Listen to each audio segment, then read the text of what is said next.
అరుణాచల గిరి ప్రదక్షిణ అష్టలింగాల ప్రాముఖ్యత తెలుసుకుందాం.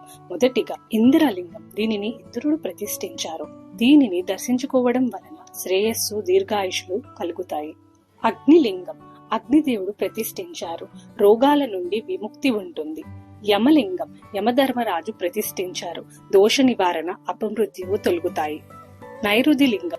నైరుతి ప్రతిష్ఠించారు. ఆరోగ్యం, ధనం కలుగుతాయి. వరుణలింగం. వరుణదేవుడు ప్రతిష్ఠించారు. పాపాల నుండి విముక్తి కలుగుతుంది.